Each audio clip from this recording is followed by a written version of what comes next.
Governor ప్రసంగం సమయంలో BRS నేతలు నిరసనలు చేస్తుంటే అడ్డుకోకుండా ఏం చేస్తున్నారంటూ ప్రభుత్వ విప్లు ఎమ్మెల్యేలపై సీఎం రేవంత్ ఫైర్ అయ్యారు. ప్రభుత్వ యాక్షన్ ప్లాన్ ను గవర్నర్ ప్రసంగంలో చెబుతుంటే బీఆర్ఎస్ కుట్రలు చేసిందని, ఆ కుట్రలకు చెక్ పెట్టేందుకు వ్యూహాత్మకంగా ఎందుకు వ్యవహరించడం లేదని మండిపడ్డారు. అసెంబ్లీ హాల్లో కాంగ్రెస్ శాసనసభాపక్ష మీటింగ్లో చాలా మంది నేతలపై సీఎం క్లాస్ తీసుకున్నట్లు తెలుస్తోంది.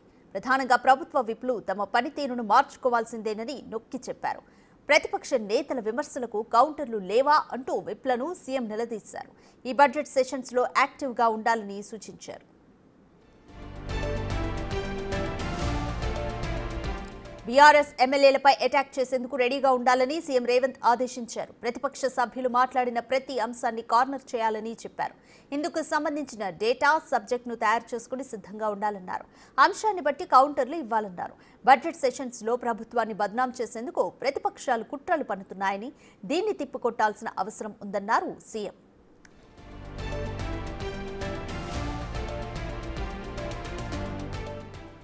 బడ్జెట్ సెషన్స్ లో అసెంబ్లీలో 3 సార్లు అటెండెన్స్ వేయనున్నారు. ప్రభుత్వ విప్లు రోజులో 3 సార్లు సభలో ఎంతమంది ఎమ్మెల్యేలు ఉన్నారు, ఎవరు ఎటు వెళ్లారు అనే వివరాలను సేకరించనున్నారు.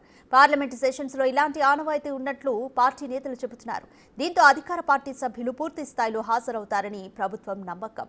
ప్రస్తుతం సీఎం సభలో లేకపోతే చాలా మంది ఎమ్మెల్యేలు సభకు హాజరు కావడం లేదని స్వయంగా మంత్రులే ఆఫ్ ది రికార్డులో చెబుతున్నారు. ఈ కొత్త విధానంతో అలాంటి వాటికి చెక్ పెట్టొచ్చని భావిస్తున్నారు.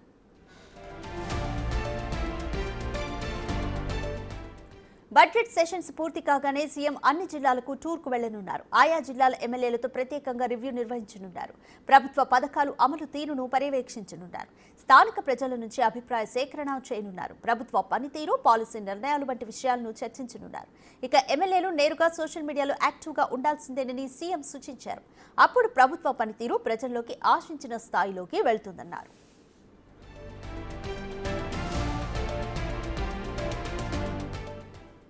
సీఎల్పీ సమావేశంలో సీఎం రేవంత్ రెడ్డి సంచలన వ్యాఖ్యలు చేశారు.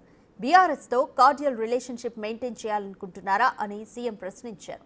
అలా చేస్తే వచ్చే ఎన్నికల్లో బీఆర్ఎస్ కాంగ్రెస్ అభ్యర్థిపై పోటీ పెట్టదని భావిస్తున్నారా అంటూ సీఎం నిలదీశారు. ఎమ్మెల్యేలు వ్యవహార శైలి మార్చుకోవాలని సూచించారు. లేకుంటే పార్టీ పరంగా చర్యలు తీసుకోవాల్సి వస్తుందని సీఎం హెచ్చరించారు.